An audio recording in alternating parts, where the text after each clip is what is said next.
Missile പരീക്ഷണം. പക്ഷേ ലോകം മുഴുവൻ അത് ശ്രദ്ധിച്ചു. കാരണം ഇത് ഒരു രാജ്യത്തിൻ്റെ ആയുധശേഷി പ്രദർശനം മാത്രമായിരുന്നില്ല. ഇൻഡോ പസഫിക്കിലെ ശക്തി സന്തുലിതാവസ്ഥ മാറ്റിമറിക്കാനുള്ള പ്രഖ്യാപനമായിരുന്നു. ചൈന പസഫിക് സമുദ്രത്തിലേക്ക് ദീർഘദൂര ഇന്റർ കോണ്ടിനെന്റൽ ബാലിസ്റ്റിക് മിസൈൽ അഥവാ ICBM പരീക്ഷിച്ചു. ഇന്ത്യ മുതൽ അമേരിക്ക വരെ എന്തുകൊണ്ടാണ് ഈ പരീക്ഷണം ആശങ്കയോടെ നോക്കുന്നത്? ചൈന എന്താണ് ലോകത്തോട് പറയാൻ ശ്രമിക്കുന്നത്? ഇന്ത്യക്ക് ഇതിന്റെ പ്രത്യാഘാതം എന്തായിരിക്കും? വിശദമായി നോക്കാം. ആദ്യം എന്താണ് ICBM എന്ന് പരിശോധിക്കാം. ഇന്റർ കോണ്ടിനെന്റൽ ബാലിസ്റ്റിക് മിസൈൽ ലോകത്തിലെ ഏറ്റവും ശക്തമായ ആയുധങ്ങളിലൊന്നാണിത്. ഇത്തരത്തിലുള്ള മിസൈലുകൾക്ക് 10,000 മുതൽ 15,000 കിലോമീറ്റർ വരെ ദൂരെയുള്ള ലക്ഷ്യങ്ങളെ ആക്രമിക്കാൻ കഴിയും. ഇവയ്ക്ക് ആണവ വാർഹെഡുകൾ വഹിക്കാൻ കഴിയും. സ്വതന്ത്രമായി ലക്ഷ്യസ്ഥാനങ്ങളിലേക്ക് വിന്യസിക്കാവുന്ന ഒന്നിലധികം റീ എൻട്രി വാഹനങ്ങൾ ഉപയോഗിച്ചാൽ ഒരേ മിസൈലിൽ നിരവധി ആണവ വാർഹെഡുകൾ ഘടിപ്പിക്കാം. ഓരോ വാർഹെഡും ഓരോ ലക്ഷ്യത്തെ ആക്രമിക്കും. അതുകൊണ്ടാണ് ICBMകളെ ആണവ പ്രതിരോധത്തിന്റെ പ്രതീകമായി ലോകം കാണുന്നത്. ചൈന ഇതിനു മുമ്പും മിസൈൽ പരീക്ഷണങ്ങൾ നടത്തിയിട്ടുണ്ട്. പക്ഷേ അവയിൽ ഭൂരിഭാഗവും സ്വന്തം ഭൂപ്രദേശത്തിന് ഉള്ളിലായിരുന്നു. ഇത്തവണ സ്ഥിതി വ്യത്യസ്തമാണ്. മിസൈൽ നേരിട്ട് തുറന്ന പസഫിക് സമുദ്രത്തിലേക്കാണ് വിക്ഷേപിച്ചത്. ഇതിനെ യഥാർത്ഥ യുദ്ധ സാഹചര്യം അനുകരിക്കുന്ന പരീക്ഷണമായാണ് പ്രതിരോധ വിദഗ്ധർ കാണുന്നത്. അതിലൂടെ ചൈന ലോകത്തോട് പറയുന്ന സന്ദേശം വളരെ വ്യക്തമാണ്. ദീർഘദൂര ആണവാക്രമണം നടത്താൻ ഞങ്ങൾ സജ്ജരാണ്. അമേരിക്കയുടെ പ്രതിരോധ സംവിധാനങ്ങളെ വെല്ലുവിളിക്കാൻ ഞങ്ങൾക്ക് കഴിയും. ഇൻഡോ പസഫിക്കിലെ ശക്തി സമവാക്യം മാറ്റാൻ ഞങ്ങൾ ഒരുങ്ങിക്കഴിഞ്ഞു.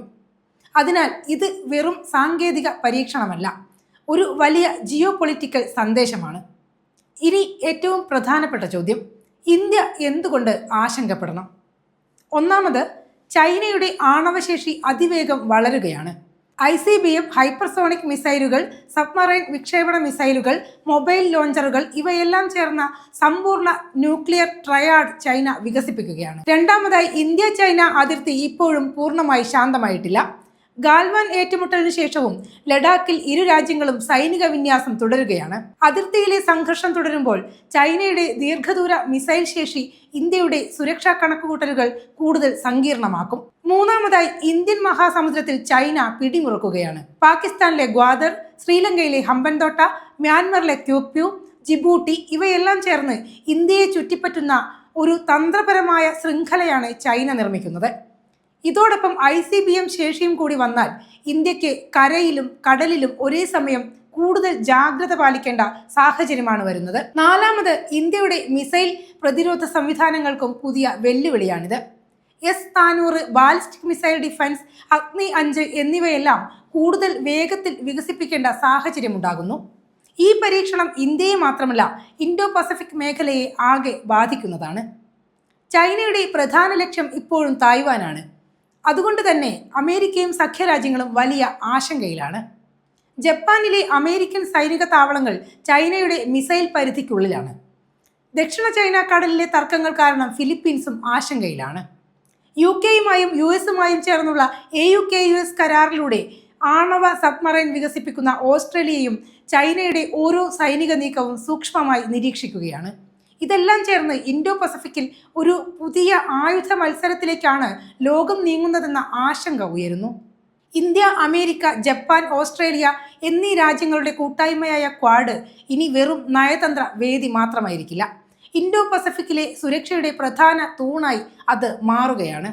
ചൈനയുടെ പുതിയ പരീക്ഷണത്തിന് പിന്നാലെ സംയുക്ത നാവികാഭ്യാസങ്ങൾ വർദ്ധിക്കാം, ഇന്റലിജൻസ് വിവര കൈമാറ്റം ശക്തമാകാം, മിസൈൽ പ്രതിരോധ സഹകരണം കൂടുതൽ വികസിക്കാം. ചൈന നടത്തിയത് വെറുമൊരു മിസൈൽ പരീക്ഷണമല്ല, ലോകരാഷ്ട്രീയത്തിന്റെ പുതിയ ദിശയിലേക്കുള്ള ഒരു മുന്നറിയിപ്പ് കൂടിയാണ്. ഇനി ഇൻഡോ പസഫിക്കിലെ ശക്തി സമവാക്യം നിർണ്ണയിക്കുന്നത് സാമ്പത്തിക ശക്തിയോ നയതന്ത്രമോ മാത്രമായിരിക്കില്ല. മിസൈൽ സാങ്കേതിക വിദ്യ, ആണവ പ്രതിരോധ ശേഷി, ബഹിരാകാശ നിരീക്ഷണം, സഖ്യരാഷ്ട്രീയം ഇവയെല്ലാം ഒരുമിച്ചായിരിക്കും അടുത്ത ദശകത്തിലെ സുരക്ഷാ ഭൂപടം നിർണ്ണയിക്കുക. ഇന്ത്യക്ക് മുന്നിലുള്ള വെല്ലുവിളി ചൈനയുടെ ഓരോ നീക്കത്തിനും പ്രതികരിക്കുക എന്നത് മാത്രമല്ല, അതിലും വലിയ ചോദ്യം ചൈനയുടെ അതിവേഗ സൈനിക മുന്നേറ്റത്തെക്കാൾ വേഗത്തിൽ സ്വന്തം പ്രതിരോധ ശേഷിയും സാങ്കേതിക മേൽക്കൈയും വികസിപ്പിക്കാൻ ഇന്ത്യക്ക് കഴിയുമോ എന്നതാണ്. കാരണം ഭാവിയിലെ യുദ്ധങ്ങൾ അതിർത്തിയിൽ മാത്രം നടക്കില്ല. ആകാശത്തിലും ബഹിരാകാശത്തിലും സൈബർ ലോകത്തിലും സാങ്കേതിക വിദ്യയിലുമാകും യഥാർത്ഥ പോരാട്ടം.